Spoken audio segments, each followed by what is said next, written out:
Hi, everyone. Thank you for joining us on episode 13 of Future Secured. Today, we have some amazing topics we're diving into. Stay tuned right to the end for a great discussion around the cybersecurity strategy and AI. Is it a gimmick? Is it actually making a difference? Or, like our guest believes, is there actual benefits really a few years down the road at the moment? We're kind of in the hype cycle. Just before we start, can I please ask you a special favour? If you could just hit that subscribe button now, like and comment's great, but that subscribe button, that will help us get more great guests on this show for you. All right, let's dive in. Welcome, everyone, and thank you for joining us on episode 13 of Future Secured. Thank you for joining me again, my wonderful co-host Jason Murrell. And today we've got special guest Sachin Verma, founder and managing director of Oreta. Today, we're going to take a deep dive into Sachin's entrepreneurial journey and the evolution of Oreta and so much more. So, Jason, over to you to get us started today. Sachin, yeah, thank you, Tom, and thank you for joining us, Sachin. This is a good one. We've had some good private conversations, even out on a deck in 80 Collins Street, just a month or two back.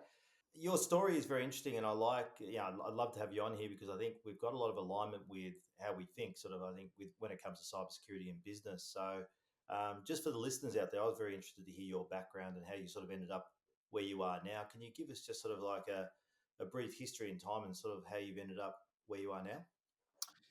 Yeah, absolutely, Jason. First of all, thank you to you and Tom for having me here. It's been a pleasure to share my journey. I guess my life, I'm like many of us, when you start your entrepreneurial journey, you always think that you're going to start with something very small, and until you realize you tripped on something which, oh wow, this is great, I'm enjoying it. Um, I started with back in the day. I was born, brought up in India. Left the country when I was 23 years old. Worked in UK, US, and Melbourne's been home for the last 18 years. Actually, family here. So I used to live in US before, and then came to Melbourne and fallen in love with this city. So part of my journey started with TouchStream. So a lot of this, I guess, the ability for us to just go and appreciate technology came in when TouchStream. I was working in a lot of in-house program management roles, but the last 3 years of my TouchStream journey, I was actually managing the cloud portfolio. So the real sort of need of the customer came in um, at that role when I was watching how cloud was taking up back in 2015, and how much of the services is lacking in industry, and the opportunity for us to come in and to do a really good consulting work, which will help our customers onboard to cloud. So that's where Oreta as a journey started. Left Telstra with my co-founder and started the company, and which has now become a bit of a autopilot journey for myself. Like, it's just it's good to see how we've grown into something which we are proud of, and other people are carrying the torch for us. So I think that's been a remarkable journey and continue to do so. Yeah, because how many? Just for people, I just wanted to give some context too. What's the Yeah. headcount now with you guys? Because I know you've Um, just moved office. I think last time I was there, you were moving your yes, 116 yes. bottles of whiskey down to your new offices. So what's I don't drink them all. It's more for no? you, Jason. I could see that. Um, no, we closed about 125, and the average, I think the pace of the company has been 30 odd percent year to year. So this year we're even looking to expand into other geographies in other parts of the world. So I think there is a modest growth that we have taken into account, both in Mm. ANZ as well as overseas. But yeah, to answer your question about that 125 mark Yeah, between three locations. and I think Tommy's going to jump straight into a question. I think regarding CrowdStrike. Hey, Tommy, is that we're going to head off the back? Because I'm going to just for context, so I just want Yeah. to say too. Sachin's group is one of the biggest, I think, with Microsoft in the Microsoft environment in Yeah. there. So there would have been some ripples, I would have thought, off the CrowdStrike thing. But I'll let Tommy take it somewhere. But we'll sort of get into that because I think that'd be interesting to find out because we haven't spoken. I think you were over in India maybe when that was all going on. So Yeah. it'd be interesting to get Yeah. your thoughts on that. I think, Sachin, it was really interesting. The non-technical people around me were kind of surprised that there was such an apparent weak link out there in the internet. They seem to Mm, have in their heads this incredibly robust system out there. But anyway, yeah. when I was kind of putting this episode together, I was looking through your LinkedIn posts, I Yeah. saw one about the CrowdStrike global outage, and what you said is in the aftermath of the global IT systems meltdown, we are compelled to examine the governance of centralized updates to cloud based software like Yeah. CrowdStrike. Should this be a prerogative for the companies or should it be under the purview of government policy? So, can you just kind of draw that out and give us a bit more detail around that answer, please? I'll give you a small story before I answer that question. I was actually driving on a Saturday. This thing happened on a Friday evening, right? Mm. Yeah, it was about 2:30, 3 o'clock on a Friday afternoon here in Australia. And Yep. yeah, so Saturday morning, I was driving my daughter to her netball, and my brother calls me, and he's actually into manufacturing, and he leads sales for a big Japanese company. But he goes, "What is CrowdStrike?" I said, so I was trying to explain him, dumb it down, and give him the explanation. And I was trying to explain to him the aftermath, and that's where the whole concept of that post came into my mind. Is that what once the dust settles on this, right? What is the real repercussion, right? Mm. Um, and that's why I wrote that post because I really wanted to see, who's going to pick up the bill in the end. Mm. The bill's probably like Delta Airlines saying $500 million back to CrowdStrike, and it's quite public news. But equally, I think the onus of this patch management or centralized patching would come down to a customer and to consumers. Mm. Um, when government mandates how fragile our system was when this happened, I'm sure there'll be policies out there which will be mandating that the critical infrastructure needs to go through a high rigorous testing. So eventually, the onus would be up to these companies, and the companies would pass the cost on to the consumers. So I think that as we are living in such an integrated world, um, we as consumers, our daily consumers, we would have to pay for this at the end of the day. That's how I see it. Yep. Like we start peeling the layers of the onion in terms of how convenience has become such a thing for us. There's a price for the convenience, and that's what we'll end up paying for it. So hopefully that kind of gives you context there, Tom, that how I was thinking about it, and then I guess we're all here to witness how the different parts of different government or compliance would be addressing this kind of problem statement. It was good for Hungry Jack's though. They had a 60% increase on their average Friday sales because I think KFC and Macca's had a bit of a hit. So it wasn't all doom and gloom, you know. Yeah, It's I great know. for Hungry Jack's. There's upside somewhere, man. That's There right. You is. got to find it. So, I mean, this appears to me to be one of the consequences of the massive growth of the cyber industry. Mm, That our digital platforms just, more and more, every business going online today needs them and starts with them, probably yeah, isn't protecting them right. So, all these exposed services out there, you quickly go and plug these solutions in, and you're not kind of clear of the risk. And to your point, the cost here really did fall on the end user. There were mm. many, many stories about people that just couldn't trade, couldn't get their point of sale systems up and things like that. Does this need some kind of government regulation in Australia, or is this not the thing? The free market will continue to manage this. Do you think? Where No, would you like to see, or what kind of solution do you think we need to put in place? I think the I think CrowdStrike, in my opinion, was negligent in terms of not testing their own patches. Um, and we can't let capitalism come in front of it in terms of when it comes to national infrastructure, right? Airlines, hospitals, um, elements which impact day-to-day life and probably literally people's life, right? Mm. When it comes to that, it needs to be regulated. People need to be answerable beyond the contract. And this is fundamentally where the problem lies, right? Whether it's cyber or beyond even cloud as well, for that matter. I think the whole concept is that we are so intrinsically linked with each other. That whole concept, it creates responsibility, and responsibility needs to be answered back. And the only way you can answer back responsibility is when you are obliged to go in front of a neutral board, in which case is the government, right? Which we have to be answerable. So doing business responsibly in our industry is actually a concept that we need to drive and adapt and adopt to.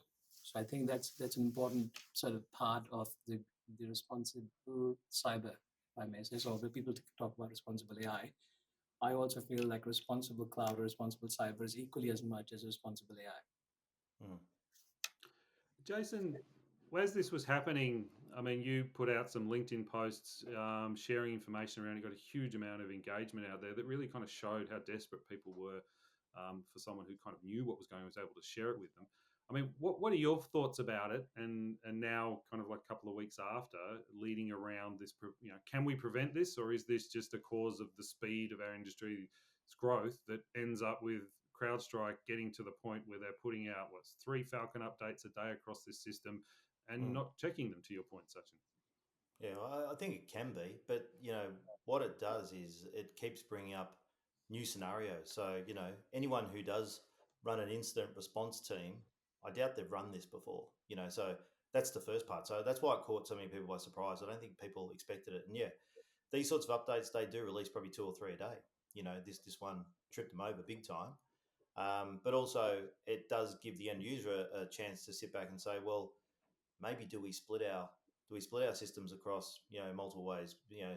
Not being so reliant just say on a full Microsoft suite. Is there other contingencies we have in place, or do we have some on Linux? So I think we do look at it with backups. And to Sachin's point with the cloud, we say we can back up to the cloud. We can do an on-premise backup and just say one other form of backup as well, just in case you do get ransomware or something and you need to go to an alternate backup. So I think that's the first part. The first part from my sense, and as I've always said, I think we need to have an SES for cyber. There we always laud people in these incidents. If it's a fire, like if it's a bushfire or a flood or something like that, we have these people who volunteer to go towards the fire and help put it out. And if a big storm comes in and trees fall over, they go out at night and chop up the trees and all that sort of stuff. And I laud those people too. I think it's great that people volunteer to do that sort of thing, to get up and take time out of their job or their life to basically go and help others. I think we need to do that in cyber. So my first instinct when it happened was, how do I find a workaround that I can share with the industry as quick as possible? So not only do I have friends here in Australia, but like Sachin, I have friends overseas as well. So I didn't want my mates in the UK or in the US waking up to this shitstorm in the morning and going, what the hell? I've done it before, where you wake up and an instance happened overnight and it's like an electric shock going through. It's like being dumped in ultra cold water, and you then go, oh, what do we do? So I was trying to give them something to say, hey, if you get up, here's the workaround, basically, to try and get you back on track. We got to the point, obviously, at airlines where they were handwriting out tickets. It wasn't the sort of thing where planes were falling out of the sky, but we did have Dan on our last episode 12, talking about the crossover between aviation and, the checks and balances you do there that we need to employ in cyber. So I agree with Sachin. There is things that the government can put in place, that can help and to sort of drive it. We've seen it with, like GDPR over in Europe and other frameworks that can help. But this one was sort of one out of the blue, but I think it has woken up a lot of people. And hopefully we do learn the lessons from it. Just to finish, the thing was the staff, right? I've got a lot of good friends that work at CrowdStrike, and some of them, were having people. Well, I'd heard of a case, not this person I knew personally, but through someone else, that they had someone turn up on their doorstep, a CrowdStrike employee here in Australia. So I don't think it was well handled at the top end, but I think to take that out on employees that are, just trying to do their job, I think was ultra unfair, when everyone was really just trying to find out what to do. But I think more of us need to, rather than ambulance chase or lay the boots in, is to try and assist where we can. And that includes other people who might be EDR providers or likewise, try and get in there and assist the businesses that need the help, and the people like, Sachin's business that would have been busy and had their team working through issues and problems well into the weekend. And I think something that comes up a lot on this podcast when we talk about the need for organizations to rehearse, not just do tabletops, but actually get out and rehearse. I would say the same thing for your front-facing communications. I mean, one of the problems that everyone had with CrowdStrike is that they hadn't rehearsed and didn't know how to come out and have a conversation in this situation because they hadn't war gamed it. To your point, Jason, would have made a massive difference for all of their clients and for their general brand perception out there if they've been able to show that that they were on top of this. So yeah, back to that rehearsing, it's just so important. We're going to take a very slight steer here because I mean, we're talking about vulnerability, but let's talk more broadly about vulnerability management. It's a critical aspect of maintaining a robust cybersecurity posture. But we regularly see, I imagine you said a lot, Sachin, it just doesn't get the attention it deserves. So, I'd love to, this next bit, both for you and Jason, to kind of talk about where CEOs and boards should really be focusing their attention to make sure that they're engaged and across their digital vulnerabilities. So it's a conversation that they're part of. So first to you, Sachin, what do you think?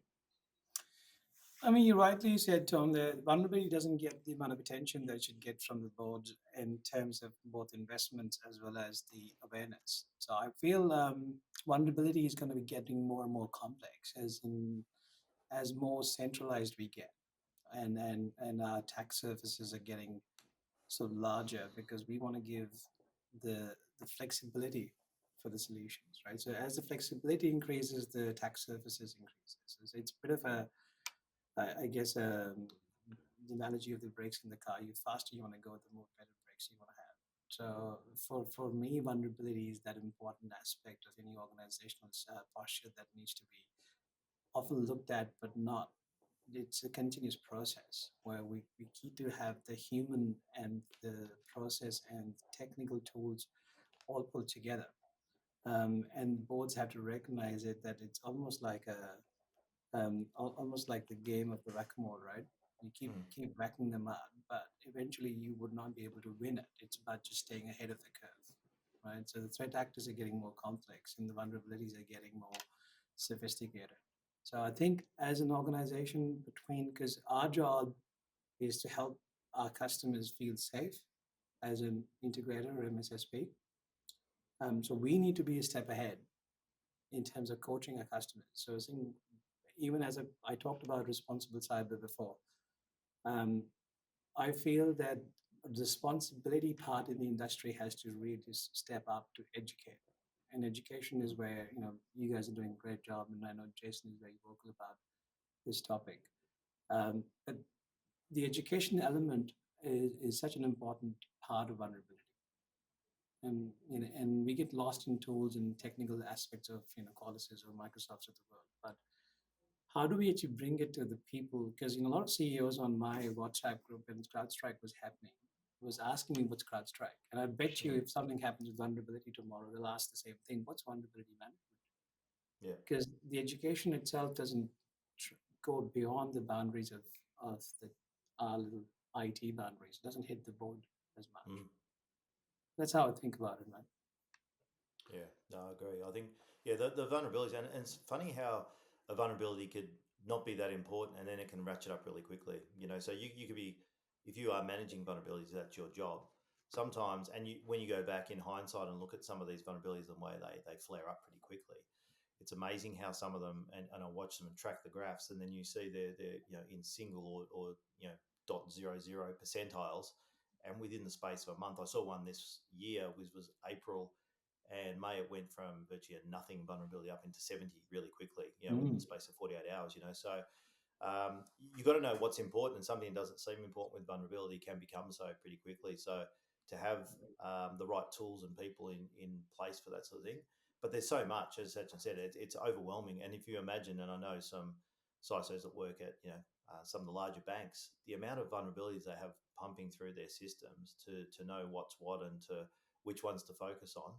And we'll probably touch on AI as we do with most ones conversation at the moment, but that's where the AI can actually assist is with vulnerability management, which used to be quite a manual process in a lot of ways, and that can assist. But yeah, there is a lot that, as Sachin said, we need to educate the market, but we need to make it simpler, and we need to, and like we always do, Tom, is give stories, and this is like that, so. For kids, password managers, multi-factor authentication updates when available, like brushing your teeth or putting a seatbelt on when you go to a car, right? So it's the same sort of thing. It needs to just become part of the natural vernacular and just part of what we do. It's still seen as a separate thing. It just needs to become part of our everyday life, which using our computers and our phones, etc., actually are. So the rest of it needs to become part and parcel of it. And when you take the next step, so we've got vulnerabilities around there. It's what also seems to be missing, and I'd love to hear from you, Sachin, about your experience speaking to the C-suite. They're not aware of the entire systems they've had. So I remember Sumit from Qualys, the global CEO there, he was talking to us about the way that there's a lack of awareness in big organizations about the different kinds of buckets they've got their IT in. And so, for example, he gave with a big research company. One's a lab that's actually only got $100,000 worth of research churning away, and others a lab's got almost $1 billion. And so it's about prioritizing those vulnerabilities as well. So do you see people like more often kind of adding another tool or widget to solve the problem, or actually doing the right thing, which is coming back to actually assess and understand their system that they've currently got, and working on those vulnerabilities before actually just kind of building more or trying to plug another IT tool in to stop the problem? Well, I mean, depends on the answer would be different for mid-market to enterprise, Tom. It says, like mid-market, if you talk about somebody who's churning 60, $70 million of a revenue, they probably would have none. I would be surprised if they even have a vulnerability or have a concept about it. On top end, yes, there is a lot of this double up of the tooling, and then the customer gets confused in the end. Like I've got, I mean, you keep layering all this, and we talk about consolidation of tools in the industry, which is, I guess, is happening as we speak. But eventually, I think what I've found in vulnerability is the fatigue. Like people say, there are thousands of them. Where do I start? Which one first one, like, or which one is actually back to what Jason was saying? It's almost like the sine curve, right? Something is up, something is down. You almost have to validate it at real time or near real time to understand how critical that vulnerability is actually going through the systems. So the adding up the tool, absolutely. Right? People try to make it too complex and it's too hard basket, and there are too many of them in the bucket, and then you don't know where to start and which one to prioritize first over the other. I think the opportunity exists very much in terms of consolidation and clarity. I mean, it's a bit of a race in terms of who wins it. It'll probably, my bet would be Microsoft is doing a great job in terms of pulling together an ecosystem of tools. And if we light it up in such a way that it becomes obvious that these are the vulnerabilities that are shaping up, people might respond to it better. Because I think as humans, we also have a limit of digestion of information of what to do. Right? That's our limit as humans. So I think so it's about replaying ourselves information that we can consume and act on it. So it's responsibility to probably simplify vulnerability management in order to get an outcome out of it. Right now, I feel that it's in a too hard basket or too many baskets, if that's all right. Do you have any thoughts on that, Jason? Or? No, look, I agree. I think there is so much complexity to this whole ecosystem and issue that it's just simplifying it. And what do you focus on? I think that Pareto's principle of that 80-20 rule really should apply more to cybersecurity. I think people are majoring in the minors a lot and getting too caught up in things that actually aren't that important and missing the key stuff. The foundational stuff's just not there, which is the core fundamentals. And people just start running down these rabbit holes and it looks like they're doing things, and it seems like they're actually doing activities which are helping. But realistically, whenever I've seen any of these people re-look back at the chronological history of what's happened with these attacks, it's quite often that they've just missed simple stuff, which is top line stuff, whilst chasing stuff which is not important and really fixating on the wrong things. Just a small example, one of our customers who got hit because of a vulnerability in a VPN, which we all heard so many times, right? So it's one of those examples where we patched the system within 72 hours, but still they got hit. So you're always behind. I think the education element of real-time examples that we can put in front of our customers, the more we do it, the more we educate. I think, and not just up to us as practitioners of the trade, but I reckon the opportunity lies with the big Silicon Valley Goliaths there, like the Googles of the Microsofts of the world, to actually create something which is at the level of a consumer. Yeah, so, agree. What they can do heaps more on mail and stuff like that, Sachin. 100%. To stop phishing and the vulnerabilities there, especially. There's so much more they could do. They control so much of that mail traffic, but they sort of turn a blind eye to a lot of it. Yeah, exactly. 98% of our employment comes from SMB business, right? So how much of that work is being done on the 98% side of the fence versus the 2% in enterprise? So I think when you start looking at where the exposure lies, we are doing very little the SMB side of things, not on the enterprise side of things versus. Yeah, because there's no money there. This is the Yeah, thing, and correct. like I've No, done the SMB 1001 with the CSCAU, right? yeah, For small business specifically, and your numbers are right. In Australia, 99.7% of businesses in Australia have 200 employees or less, right? yeah, But that's not where people fixate. If you talk to anyone, and especially if I'll be guilty of it doing startups, you're looking straight at the top of the tree. Can we sell mm, to the big banks? Can we sell to, yeah, you're always looking up there, right, for your solution mm, because there's no money in the other part. And if you're a business and Australia in cyber context is 1.3% of the world market, as a cyber mm, market. So it's mm, it's a drop in the ocean, right? It's piss small. So you need to look outside of this market if you really want to do something because our average business here is a micro business in the US, right? So where would you look realistically and where would you no, focus? So no, that's the problem. So we've got to try and make it cost effective. And that's what we've done with the CSCAU. And as I said, the hope is later this year that Home Affairs, if and when they release the small business health check, is that's something they'll look at using because we need to help that market, right? yeah, But it's just not key for these guys, as you say, in Silicon Valley, and that they're saying, we just want the big fish. We're not worried about the little small fish. We just want the yeah. really big fish because that's where the money is, right?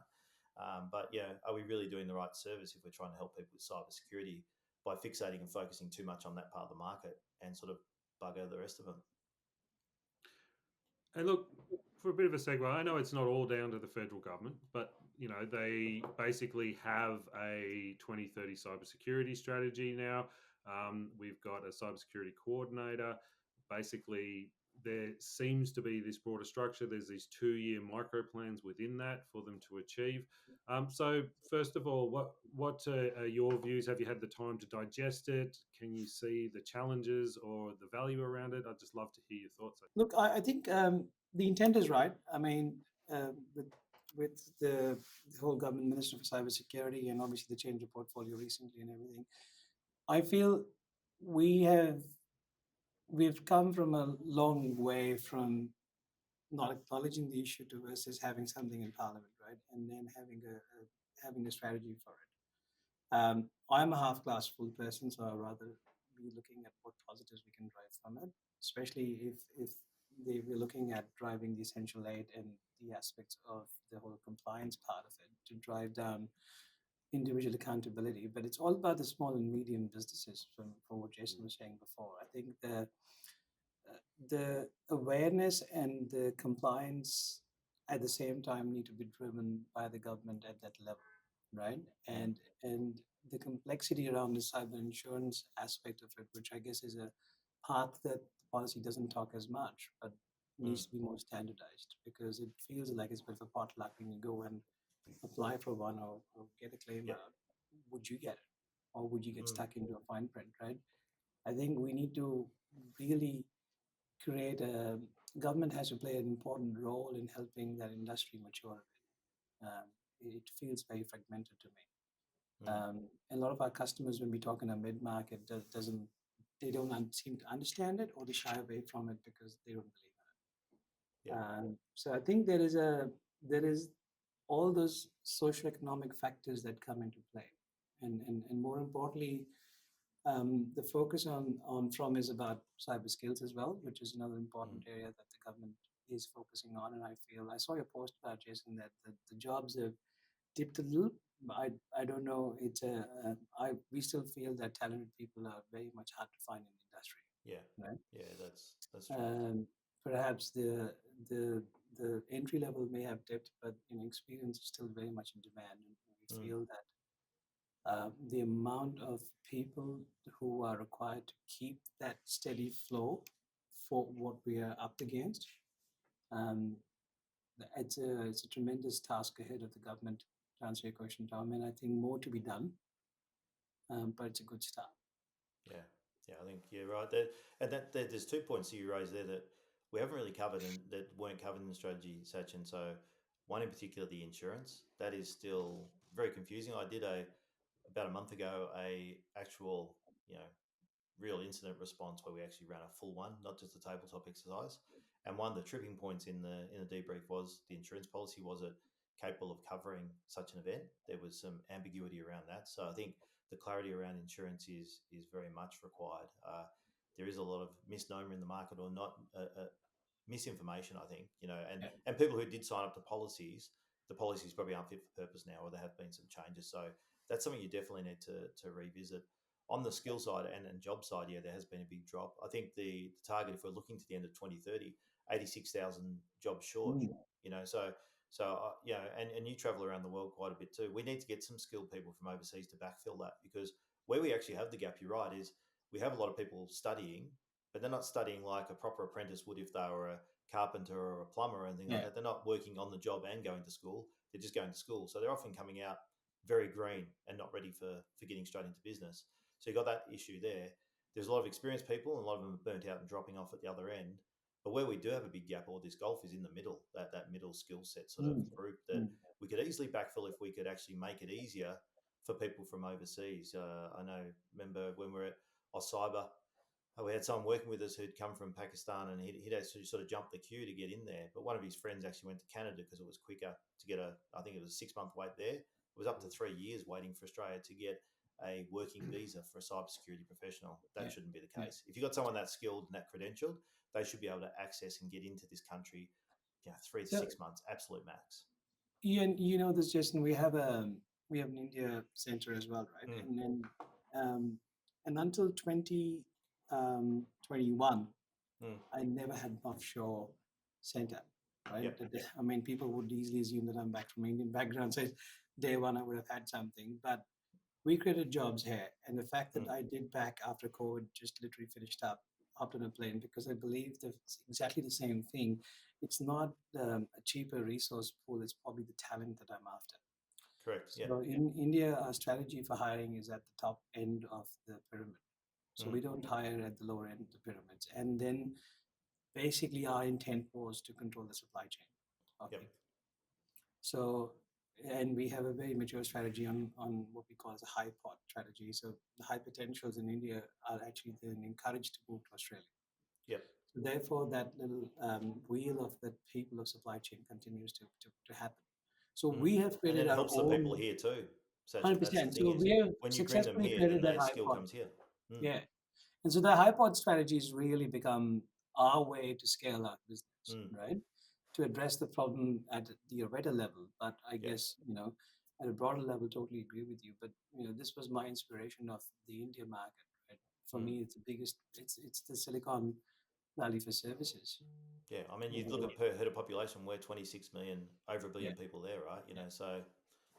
And the education level of the people there, and especially on the IT front, far exceeds even if you did it on a per capita basis, anything we have here in Australia. Yeah, so and we're reaping the benefits of that. So I think that strategy is really now in tow, and that will also help us fuel our overseas expansion as well. All right, well, let's take a last little quick look. So, it is very newsworthy. We've seen a shift in the structure. The federal government's approaching this. Tony Burke, a very effective minister, but he's got a lot of portfolios under him now. He's playing with the kind of deconstruction of home affairs as a big super agency. And is this going to, create a bit of a distraction, do you think? I think with all these big sort of public spillouts like the Optus and the Medibank and Latitudes of the world has created a strong feedback around privacy and information for these big enterprises. But I do feel that we do get bottom of the list, especially with larger issues playing up in terms of the macroeconomics and even the wars going on between and all that stuff. And now terrorist threats gone up as well. Yeah, exactly. So I think where we would get attention, it probably is more at the critical infrastructure and protecting that. Where I think things would just become more down the priority list would be the more enterprise stuff, like more business security. Because I think what would be a clear preference to secure critical assets. Because again, with the way the government is thinking and the way they are, and globally how the war is spilling out of Middle East, could have a ramification on upping the ante on that element and basically prioritizing less of the day-to-day business security part of it. And then I guess if that happens, then it's up to us as an industry practitioners to ensure that the business element is still up and humming Mm. without the government support. Yeah. I reckon then it becomes even more an onus on people like yourself who are carrying the torch and explaining the importance of it, and the boardroom conversations, and the more education we do, it creates a level of awareness within that community. So Mm. I see a bit of a two velocity or two speed story happening here in the future. I actually think we, as a Team Australia, need to actually take some agency in this conversation and change it a bit, because at the end of the day, these major political parties spend an enormous amount on focus groups. And so they have Joe Blow sitting out there telling them, and I've kind of observed these before, what the most important issues are. Now, we're not in that top 10 at the moment. Mm. But to me, Cost of living and all that. Yeah. exactly. But if we restructured this conversation, because this is essentially about living safely in society, Mm. about being Mm. cyber secure. So to see a cyber person next to, and I love the way Jason does this analogy, and it also talks back around growing up, how we look at policemen and ambulance drivers, these as heroes, and the state emergency service, the cyber Yeah. emergency service, to reframe it in people's minds. So it is criminality and it sits alongside, and there is a support service there. I believe that is something we could do as a Team Cyber Australia over the next several years to shift it up. And so that would be another kind of plank in impacting this politically. We make it something that they have to respond to, because Mm. the Mm. citizens, it's top of mind. Well, I can tell you Yeah. that's where the solution flows from. So, And with the recent CrowdStrike outage, I know wasn't cyber related at all. That I think Mm. questions have been asked in the community that what if it was cyber related, and what if actually the airline was down or the hospitals were not working. To me, that's given a bit of a rude awakening of the power of the integrated systems that we rely on every day, single day of our life, right? Mm. So there is got to be that I guess undercurrent of dependency that voters would think about, hopefully in a political context. And I absolutely agree with Jason on his idea of having that sort of, the cyber version of the critical services to be there. And largely, I also feel like being a responsible citizen, if I see my daughter going out to school or relying on certain systems, or my mother seeing a GP, there is an element of social responsibility as an industry that we need to give back, Mm. right? And I really sort of, thanks to both of you, like in terms of driving that sort of education stream that you guys are doing through your blog and through your social media efforts. It's important. There's got to be having some speakers and thought leaders in an industry who actually continue to work on it. Mm. Yeah. So I think we're really, really sort of happy to be a part of this chat, because for me this is an important element of showcase of it. It's not just about an MSP and we're here to, yes, we're doing business and we want to make some profit, but the intent is broader than that. It's about training the new crop. It's about making a difference. It's about actually trying to tell people that why is it important, and Mm. taking pride in your work. And that's Yeah, that's how that's what impressed me when I met you, is that the way you are with your staff, and the way you treat your customers, and the care and respect that you have there is the important element. You know, that it's not a money making exercise. And I think there's too many people in cyber that take it up because they see there's a dollar to be made in it, not because they actually care about what's happening at the end. And back to loop onto that question, Tom, and as you know, I think you worry about the cost of living. Give one of our citizens a cyber attack, and they'll understand that the cost of living goes through the fucking roof, because they'll have no money left. Because if Mm, some criminal gets into your bank account, empties it out, and you have no money, try living then. exactly. That's the real issue. That's the easiest way in, is to actually just get in, log onto someone's computer or key log on there, get their access to their bank account, empty the bank account out. And it happens day in, day out, and we don't even hear about it, because we just hear about these big cyber attacks. But, yeah, yeah, Mary and Joe down the road, who had 64 grand taken out of their bank account by someone who rang up and logged onto their computer pretending they were from Microsoft and drained their bank yeah. account out. That you don't hear about that, but that ruins those people's lives. They're retired, they can't make money anymore, and it's all gone. All right, well, let's take a final pivot onto our last subject for today, and that is artificial intelligence. And I knew we'd get there, Tommy. Well done. I knew we get there. Sachin, it was really interesting when we were at RSA, and speaking to a lot of vendors. But one of the things Jason really honed in on was the fact that there was a lot of kind of gimmicky AI stuff, and the companies that were really providing good solutions almost had it buried in the background. They weren't promoting it. So it's kind of like creeping in AI, Gen AI into every cyber product, but it's not always improving them. And Mm. a great example is cloud systems might have been misconfigured.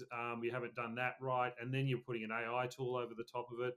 So, do you think this is a bit of a distraction, or there is kind of real value in AI additions to these tools at the moment, where we are right now today? Um, I was actually in Gold Coast for the ARN event, and there was this speaker from Netherlands, Nancy Radbeck, and she made a comment. Is I'm assuming this is a PG rated or not PG rated? Can You I can repeat swear. what you said? You can say whatever the fuck you want. Yeah. Uh, she goes, AI is like teenage sex. Everybody claims they're doing it. Everybody says that, oh, we know how to do it, but nobody's actually doing it. Nobody knows how to do it. I so, love that. and to me, AI is like, eh, you know, machine learning has been forever there, right? Yes, Mm. yes, cool name. Gen AI is actually pretty cool. I understand how the neural networks work and what it can do. I think we're in a hype cycle right now, and the Mm. hockey stick effect is needs to die down a bit before we see the real benefit of that, right? Yeah. I feel that it'll take another 5 to 6 years, and a lot of OEM AI would come in. Mm. So this custom AI models is very hard to train and get benefit out of. The ROI of that is not yet proven, right? Mm. So beyond the standard benefits, which we've all seen and continue to see, so in content generation or marketing or basic use cases, but something really transformational would take another 6 to 7 years before. And, Mm. and, and when it comes, it'll be coming into our cars and phones and laptops, more so in the OEM part, not more custom. This is my 2 cents, right? This is how I see it. Um, it's certainly here to it's certainly a trend to watch, certainly a trend to play into. Like Oreta, we've got whole modern workplace in Microsoft. We have security looking into AI every day in terms of it, and then we also have the Gen AI practice on Azure Mm. because we feel that it's good time to get started, but we're not expecting it to go ballistic, Yeah. right? Um, we have to be responsible. AI is a big theme, and to me, AI could be very misleading. Yeah. It could be an injection point. It could be a vector attack surface equally as much as the other attack surfaces, your network or your identity for that matter. So people have to understand that consuming AI is not about just putting your data up in there. And a small example that was again played in that conference was about an example ask, what is a sloth? And the AI gave up a couple of answers. And then this prompt went back to saying, did you make the point number 2 about the sloth? And I said, yes, I did. So it was pretty scary, right? And Mm. I was about 4 days ago, I was actually attending a session with the Harvard professor who was visiting in Melbourne as part of our IPO group, Dr. Ryan. And he actually did give us a homework to study about this case study, which was about and in the Bing, Microsoft Bing basically had a chat box called Sydney. The nickname was Sydney, and it's quite a publicized case study until I read it. I was actually, I mean, I was shocked. It was like literally coming out of a sci-fi movie. Mm. So this guy was able to break into the dark side of AI just by cross-questioning. I'll send you a PDF of that to both of you. It is a really good bedside read. Mm. But it tells you that how vulnerable AI could be and how Mm. misleading it could be. Yeah. So the point I'm trying to make here is that we need to cautiously adapt as humans to AI and basically not get too overexcited to burn too much dollars into it. Security and AI, definitely there's a case about it. Mm. Is it affordable with Copilot security? I wouldn't say so. It's about 50 grand a bot right now for Copilot security. I don't think so. We are the right market for it. But Yeah. the cost would definitely come down and we'll see a fundamental addition as just, and the Copilot is a good word because it's a Copilot. We should not reside on it. We are the main pilot, right? Mm. So we need to fly the plane. As long as people don't understand and go for a coffee and the plane will be flown by Copilot security, that's not going to happen. So Yeah. So I guess there is a whole debate in a society, but it's going to be a slow burn. It's not going to be as transformative as we think some of the evangelists in the industry are saying about Yeah, I think it's still, and then again, Tom and I have these conversations. But this is sort of out in the open. Is 27, 28 really until you really get proper AI. it. Like Yeah, it's still machine yeah, learning based, yeah, really. And like any gold rush, right? You're better off selling the picks and shovels than you are going to try and pick up the so gold at true. the moment. So that's why Nvidia and all that sort of stuff are going so well. It's that back end Yeah, part or the yeah, support part. But you're right. It still has human interaction, human intervention required at its core, to actually guide these sorts of things. But with the right guidance and in safe environments, yeah, it's worthwhile playing around with and trying to create what you can to try and make things easier. But yeah, to use it as a crutch or to fully rely on that at this juncture yeah, is just crazy. So yeah, but yeah, at RSA, like Tom was saying, it really was just people basically plugging in, Chat GPT, OpenAI into their systems and saying we have an AI service. Like, no, you don't.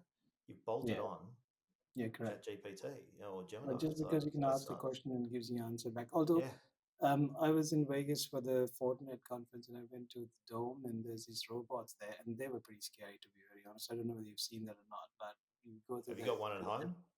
the no, I know. You I bring one wish I back with had. you? No. Okay. Can do my laundry and my Yeah. dishes. Every time Um, I truly want to be scared, I look at the current defense applications, Hmm. and that all of it, because a lot of the, so as a cinematographer, Jason used to be, well, still as a photographer, but a lot of that technology would come slowly. My drones all comes Hmm. out of mm, military tech, and so Hmm. when 5 years ago I had a drone where I could literally draw a box on someone and it could track them on a jet ski or a car and recognize what they were. It Hmm. yeah, made me think, I wonder what they were actually, because we're behind in that technological stream too. Hmm. yeah. Look, anyway, look, it's been a fantastic chat. We're almost an hour in, so I'm going to have to wrap it You're up. gonna have to crop this up and edit this up a bit, Tom. I'm going to have to edit that bit out. Nah, But Yeah. look, I just want to say thank you to the listeners for getting this far with us. A really big thank you to you, Sachin. It was fantastic to have you there. A lot of interesting things we've touched on, and rounding it up with that kind of AI. Also, I really like the way that you approached kind of your opinions on the cybersecurity strategy as well. Thank you, Jason, as always. It's Thank you, been a Tom. privilege, and we look forward to seeing you all again. Have a wonderful day. pleasure, Thanks, Tom. mate. Pleasure, Jason. Thanks Thanks, for having Sachin. me, man.